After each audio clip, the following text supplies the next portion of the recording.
Jacob tunay na itong dalagang ito si Rachel. No? At nagustuhan niya. Nagustuhan niya. So nagkakilala siya ng siya at saka antiyo niya. Ang pangalan antiyo niya ay si Laban o Laban sa Tagalog. Okay? So anong nangyari? Nang malaman ni Laban na kumata si Jacob mula kay Iso at sabi niya na ang anong buhay ng pamangkin ko, dumito ka na. Pumirmi ka na rito. Kaya nga lang, itong si Jacob ay meron din mong ulterior motive sa paglagi. Kasi nga nagustuhan niya yung kanyang pinsan niya. Kaya ano ginawa niya? Makinig kayo, nagtrabaho siya ng 7 taon para niya lang makinig yung kamay ng kanyang pinsang si Rachel mula sa kanyang tiyuhin at napakasalan. Ito na. So for 7 years, nagsikap siya, nagtrabaho siya, pinaglingkuran niya ang kanyang tiyuhin. Pagdating ng 7 taon, sinabi niya sa kanyang tiyuhin, akin yung aking asawa.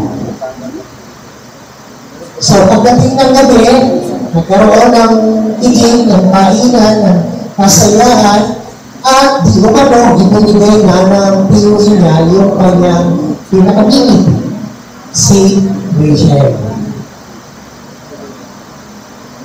Ang mukhang-mukha ko, pag-isip niya ng umaga, ang nakita niya ang katabi niya ay hindi si Rachel. Ang katabi niya ay si Leah. At si Leah ay panganay na anak ni Laban, kapatid ni Rachel. So sabi niya lang sa kanyang tiyan, ano ba naman ito? Ano itong ginawa mo sa akin? Si Rachel ang pinakasalan ko, pero ang binigay mo sa akin ay si Leah. Ang hindi ko maintindihan, bakit hindi niya nakilala. Ano? Makalasing. Nangyari nga yan, di ba? Mahal, makalasing kasi nagmeron ng kasayahan, no? Napakapalit na balo. Lalo ba, yung maglupa na yun. Usually, balik sila. Kaya hindi niya nakilala. No? Parang, mga mister, noong unang umaga ninyo, pag pinili ko, ito ba yung pinakasalan ko? Magulat ba kayo? So, siguro ganun yung damdamin ni Jacob. Saan yung nangyari? Sabi ni Laban, ang kaya namin dito, hindi binibigay ang bunsong anak kung ang pangalan anak ay hindi pa nakakasama. Diba? Hanggang ngayon, meron pang ganyan, diba? Pagka yung panganay wala pang asawa, hanggang walang asawa yung panganay, kahit na matatanda na kayong dalaga pa kayo, hindi kayo makakapag-asawa. So, meron ganun ang ugalian. So, ang sabi ni Laban, sige, ibigay ko sa Rachel, magtrabaho ka ulit sa akin sa loob ng another 7 years. Wow! Di mo nandiyan na, araw-araw nakikita mo, araw-araw kasama mo, gusto mo lang makasama. Pero hindi pa rin mapasayo. No? So, ano ginawa ni Jacob? Dahil talagang gusto niya itong babae dito, nagsikap pa rin siya, nagtrabaho pa rin siya sa loob ng 7 taon. And actually, hindi lang 7 taon. Hanggang sa pag-iwalay nila ng kanyang tiyuhin, nagtrabaho pa siya ulit ng 6 na taon. So, total of 20 years bago siya ganap na maka-alpas sa kanyang biyanan at tiyuhin na si Laban. So, ano nangyari? After another 7 years, eventually, napangasawa niya si Rachel. Ano ang tinuturo sa atin ito? Tinuturo sa atin ng karanasan ni Jacob na ang pagtatrabaho ay isang marangal na bagay. At ang pagpupunyagi, yung pagpupursige ay equally mahalaga kasabay ng pagtatrabaho. See? Huwag natin kalilimutan na ang Biblia tinuturo sa atin ang pagtatrabaho ay marangal. Ang Diyos ay gumawa, hindi ba? For the first 6 days of creation, ang Diyos ay gumawa. Mula kay Adan, alam natin si Adan, he had to till the soil para kumain. Matapos silang palagasin sa Garden ng Eden, kinakailangan niyang magbungkal ng lupa para siya ay kumain. Si Abel at si Cain ay nagtrabaho din. Si Abel ay nag-alaga ng mga hayop. Si Cain ay nag-alaga ng mga tanim. Si Noah, si Abraham, at ito pa ang mga naroon nito ng banal na kasulatan, lahat siyang nagtrabaho. Sa mata ng Diyos, ang pagtatrabaho ay marangal. Bakit ko po ito binibigyan ng pansin? Maraming tao ngayon sa totoo lang tamad. At alam pa natin ang Biblia, tinuturuan tayo. Sa sulat ng Apostol Pablo sa mga taga-Tesalonica, sinabihan niya ang mga taga-Tesalonica, huwag niyong pakainin yung mga tamad. You see, God puts a very high value on hard work and perseverance. Now, bear this in mind, mga kapatid. Hindi po parusa ang magtrabaho. Kapag ang tingin mo sa paghahanap buhay ay parusa, ay you will never enjoy life. And sometimes, even hard work can be joy. A source of joy. Especially when you work hard and eventually you are rewarded for your hard work, then you feel a sense of completion, a sense of fulfillment, a sense of joy. No? Alala ko nung ako ay may munting taniman sa Antipolo. Tumira ako sa Antipolo ng 2 taon. At yung kalahati ng bote na kinatirikan ng bahay na aming tinirahan is around 400 square meters. Nakalaki yun. No? Yung 400 square meters na yun, binukal ko yun. So, nung panahon yun, kung nagkakilala tayo ng panahon yun, eh, kaitin-itin ko. Kasi araw-araw, pag nagising ko na umaga, doon pa nakahagod ako doon, nagbubukal ako, nagpatanim ako. Hindi ko kailangan ng malengke ng gulay, dahil meron akong alaga. Tapos may alaga rin akong pato, at saka hindi, at saka manok. Na araw-araw ay nangingitlog. So, kaunti na lang, sabi ko, ay, pupunta ako ng palengke, at least, makakain ako ng karne at saka ng isla. Pero kung gulay, at itlog, meron na ako. Sarap. Tapos nakikita mo yung mga alaga ng tanim na mamunga. No? Ang palaya, okra, talong, gabi, pechay, mabaros, mustasa, ang bahay kubo, may papaya, may ubi. Sarap ng gano'n. Pero ang pinakamasarap na talaga, yung pagkatapos mo pagsiklatan, nakita mo yung bunga. Yun ang pinakamasarap.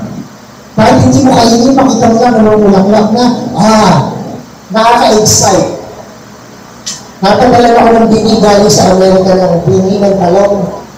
Sa lahat ng talong na nakita ko sa talong brodo, yun yung pinakamagandang talong. Iba yung kulay. Hindi, yung nakikita natin, yung violet na masyado matingkad. Actually, sila sa Bible ay plum. Yung kulay, no? Pero yung talong na inalagaan ko ay talagang violet, hindi plum. Violet talaga. Tapos malalaki. Yung po ang ganda. Sayang, matinda ko makapag-save yung video. But the point is, what I'm saying is, maraming magtrabaho. Huwag niyong ikaya kung ano ang inyong trabaho. Iba-iba nga lang tayo ng ginagamit sa ating pagtatrabaho. Meron mga tao na ang ginagamit sa pagtatrabaho ng kanilang kamay. Manual labor. And there's nothing wrong with that. Meron mga tao na ang ginagamit, basically, ang talagang puhunan nila yung kanilang isip. yung kanilang kakayahan.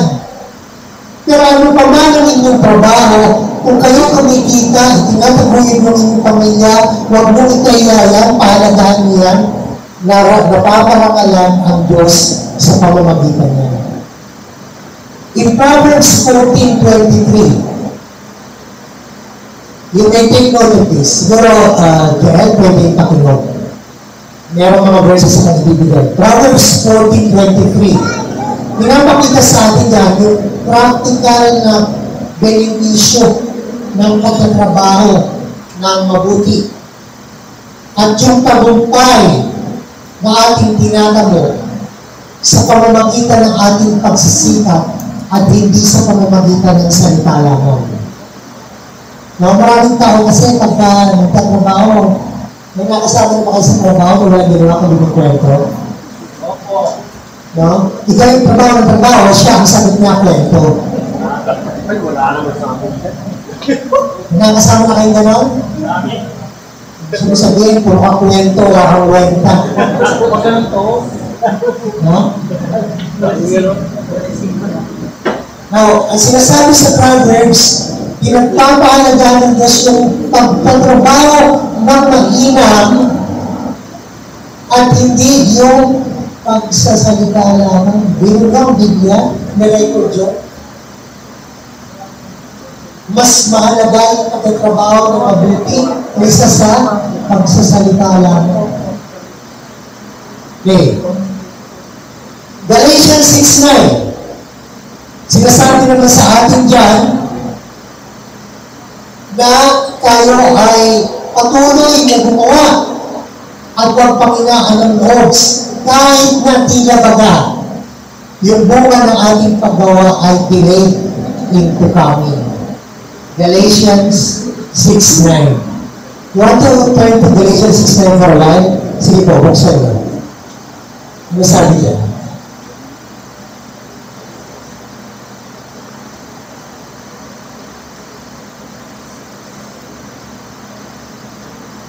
Ano po sabi sa Galatians 6:9? Pakibasa po.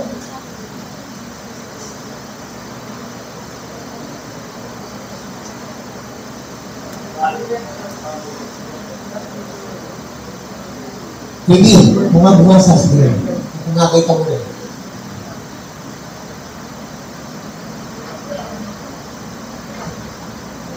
Galatians 6:9. Let us not become weary in doing good, for at the proper time we are harvest if we do not give up. Yeah, thank you. Although the principle is, it applies to spiritual things, no? Pero yung verse na yan, pwede rin mag-apply sa ating pagkatrabaho. Huwag daw tayong makinawa, huwag daw tayong mapagod sa paggawa ng mabuti. Sapagkat sa takdang panahon, tatapuin natin yung ani ng ating paggawa. Okay. Colossians 3:23. Now, ito gusto kong bigyan ng bigyan. Bakit maraming pagtatrabaho, maraming paggawa ang hindi natin na-enjoy? Bakit maraming trabaho ang hindi natin nakikita bilang isang bagay na masarap gawin? Joy to do. Okay? Now, of course, I will commend people na sa pagkatrabaho nila, nag-enjoy sila sa ginagawa nila. Gaano man kasimple yung kanilang trabaho. Natutuwa ako sa mga taong gano'n ang kanilang attitude. Pero alam niyo ang pinakamagandang paraan para anuman, makinig, anuman ang trabaho mo, anuman ang ginagawa mo, ay tiyak na magugustuhan mo at ma-enjoy mo. Alam mo kung ano susi? Gawin mo yung trabaho mo para sa Panginoon. Do it for the Lord. Work for the Lord in your heart. Whatever it may be. Now I teach. May nagsabi sa akin, Bishop, you know, mukha kang pinakabuhay. Hindi ko alas kung totoo yung, kung tama yung term na yun. Sabi niya sa akin, mukha kang lalong buhay kapag ikaw ay nagtuturo kaysa sa ibang mga bagay. Sabi ko siguro one thing I enjoy teaching. I like what I do. No? And I do it for the Lord. Always, iniisip ko yan. Panginoon, ano ba ang sasabihin mo sa iyong mga anak? Ginagawa ko ito para sa iyo. And when you do something for the Lord, you will enjoy that. Kasi alam mo na, pinagiling pa lang ko, kahit ano pang outcome, kahit ano pang bunga ng iyong trabaho, ginagawa mo yun para sa Panginoon, para sa kamulatian mo. Kumbaga, sa isang actress, sa isang aktor, gumaganap ka ng iyong papel at ang tanging audience na gusto mo masiyahan ay ang Panginoon. Wala kang pakialam kung hindi ka magustuhan ng ibang tao. Ang mahalaga sa iyo, magustuhan ng Panginoon yung papel na ginagampanan. Kung gano'n ang attitude natin sa pagkatrabaho, napararamalan natin ang Diyos at magiging marangal at kaaya-aya rin sa atin ang pagkatrabaho. James chapter 1 verse 12. Sinabihan din tayo dito na yung pagpupunyagi ay isang malagang bagay at merong bunga ang pagsisika. No? That is in James chapter 1 verse 12. And then 1 Corinthians 15:58.